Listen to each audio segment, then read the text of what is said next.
사실 뭐 지금 트럼프는 신경 쓸 게 되게 많을 것 같긴 해요. 왜냐면은 뭐 이란 시비 격화되고 있으니까 거기에 대해서 어떻게 우리가 이란에 대해 영향력을 끼칠 수 있을까 이것도 생각을 하고 베네수엘라도 최근에 마두로 납치해가지고 뉴욕 법정에 세우고 있으니까 거기에 대해서 이제 실질적으로 베네수엘라를 미국의 그 영향력 아래에 어떻게 안정적으로 운영을 할 수 있나 이런 부분도 생각을 하고 또 그린란드에도 막 손을 뻗잖아요. 그쵸. 그린란드 우리가 가져야 된다. 난리도 아니죠. 그래가지고 최근에 이제 EU 국가들한테 관세 매기겠다 해가지고 막 텐션 좀 불거지고 그러다가 조금 지금 완화됐지만은 거기에 플러스 해가지고 연준이랑도 싸우고 있잖아요. 지금 사실 어떻게 보면 이번 주는 연준이 또 메인이죠. 아, 그쵸. FOMC 이제 트럼프가 연준 의장을 자기 입맛대로 좀 앉히려는 것도 있고 그쵸. 항상 압박을 가하지만 파월은 좀 물러서지 않고. 미국 그 현지 시간 기준으로 27일,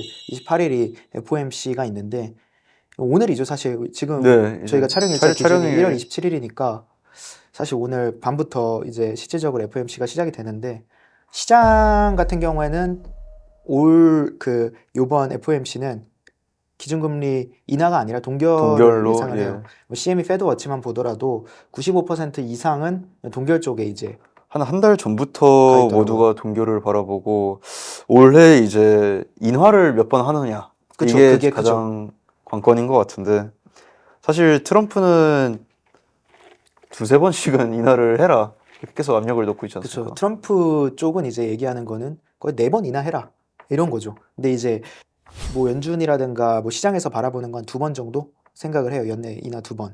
그 연준 이사 같은 경우에는 마이란 이사 같은 경우에 뭐 완전 저번에 FOMC 때도 혼자 이제 막 맞아요, 맞아요. 뭐 다른 사람들보다 한 점도표 보면은 뭐 한 50bp, 75bp 이렇게 밑에다가 의견을 제시하고 했잖아요. 그게 이제 트럼프 의견이라고 보면 되죠.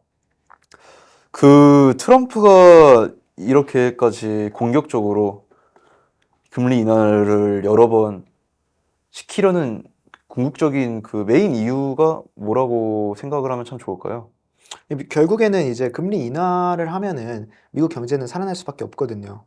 그러니까 이게 근데 뭐 장기적으로 보면은 안 좋긴 하겠지만 왜냐면은 이 물가를 잡아야 되잖아요. 근데 물가를 잡으려고 하면은 금리를 인상을 해야 되거든요. 근데 트럼프 입장에서는 물가는 충분히 잡혔다. 지금은 경제 실업률, 경제 신경 쓸 때다. 해서 빠르게 그냥 금리를 인하해가지고 경제에다가 자극제를 불어놔야 된다. 그러면은 당연히 경제가 금리가 인하가 되니까 그렇죠. 그러면은 뭐 대출이라든가 이런 것들이 다 싸지잖아요. 그럼 당연히 이제 국가에 대한 돈이 흐르는 속도가 더 빠르게 될 거고 그러다 보면은 경제가 좀 활성화되고 트럼프 입장에서는 아 내가 이렇게 경제를 자기 정권 때 음, 경제가 확 좋아졌다.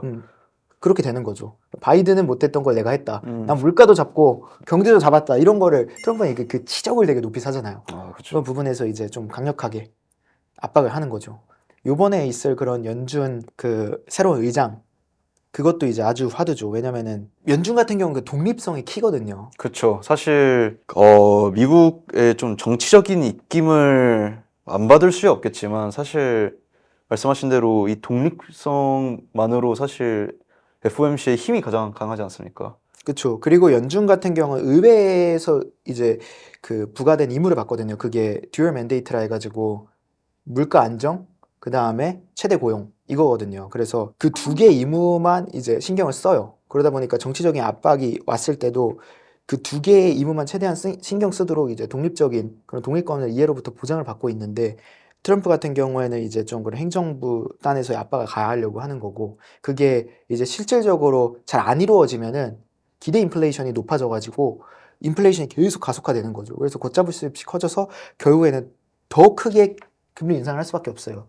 그게 실질적으로 일어났던 게 이제 오일 쇼크 때 이제 전인 린든 존슨이라고 미국 그 당시 대통령 린든 존슨인데 그 린든 존슨이랑 아서 번스 그 둘 사이에 이제 정치적인 그 영향력이 되게 컸어요. 그러니까 그 린든 존슨이 이제 아서 번스한테 정치적인 엇박을 많이 가했고 그 아서 번스도 그 린든 존슨의 영향을 많이 받아서 그대로 이제 행정부의 입맛대로 이제 좀 통화 정책을 시행을 했었죠. 근데 그 결과로 사실 기대 인플레이션은 엄청 높아지고 그리고 물가가 엄청 올라갔거든요. 그걸 다시 잡으려고 하다 보니까 뭐 그 당시에 또 오일쇼크라는 외부도 있었고 해가지고 그 이후에 이제 그게 좀 강하게 이제 그 연속이 돼가지고 물가 잡는 게 되게 힘들어졌었단 말이에요.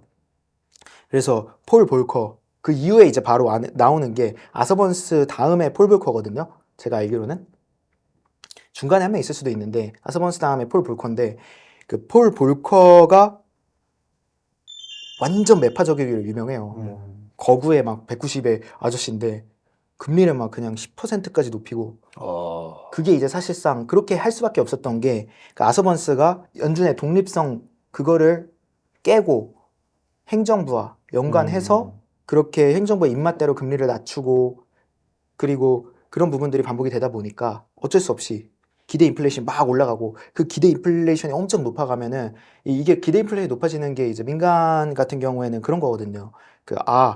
이게 정부가 그 중앙은행이 제대로 이제 물가를 잡을 그 의지가 제대로 없다라고 느껴지면 기대 인플레이션이 높아지고 그러면 인플레이션 또 높아지니까 더 높아지고 이게 좀 악순환인 거죠. 악순환이 네.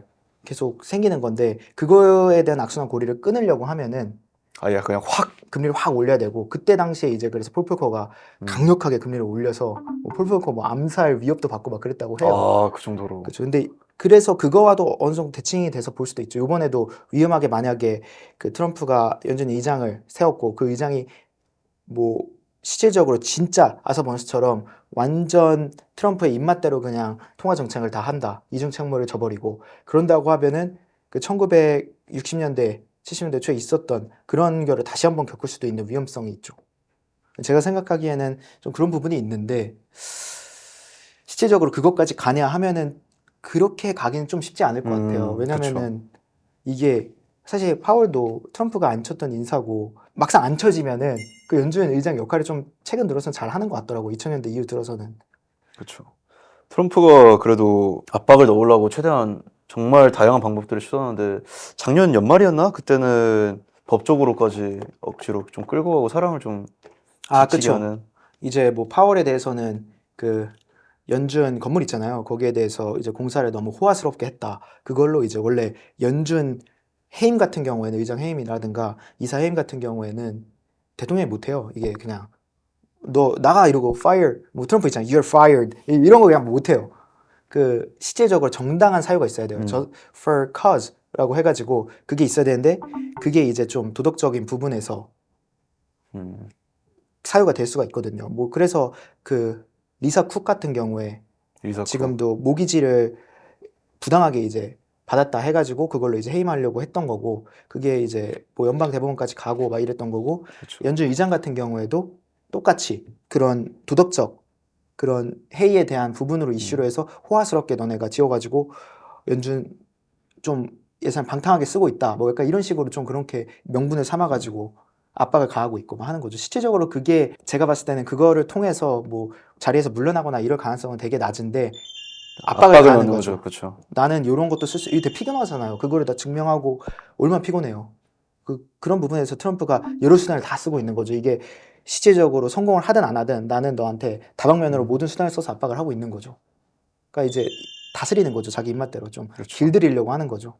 제가 봤을 때는 그렇게 보이고 이번에 연준 의장이 뭐 케빈 헤셋 얘기 많이 나오기도 하는데 뭐 최근 들어서 트럼프가 케빈 헤셋은 지금 자리에 있을 거다 이런 식으로도 얘기해서 누가 의장이 될지는 좀 더 지켜봐야 될 것 같아요. 뭐 나중에 아마 이번 년 이제 한 2분기 돼서 좀 더 가시화가 되면은 연준 의장에 대해서 그러면 그거에 대해서도 한 번 더 연준에 대해서는 자세하게 얘기를 나눠보는 게 좋을 것 같고 좋습니다. 오늘 되게 길게 벌써 1시간 넘게 얘기했는데 요번에 뭐 저희가 이란이랑 뭐 끝에 가서는 뭐 연준 얘기도 되게 길게 많이 나눠봤어요. 그래서 아마 많은 분들이 최근 들어서 뭐 이란 시위도 격화되고 곧 있을 FOMC에 대해서도 뭐 어떻게 트럼프가 이제 연준을 압박하고 나갈 건지에 대해서도 궁금하실 텐데 그냥 간단하게 이제 저희 뭐 많이는 알진 못하지만 저희 이제 증권사 주니어 매니저들끼리 한번 자담 토크 자연스럽게 얘기해보고 이란에 대해서도 깊게 이해하는 시간 한번 가져왔습니다. 그러면 여러분들 올 한 해 새해 복 많이 받으시고 다들 지금 추위도 엄청 강하게 감기 조심하시고 다음 달에 뵙겠습니다. 감사합니다.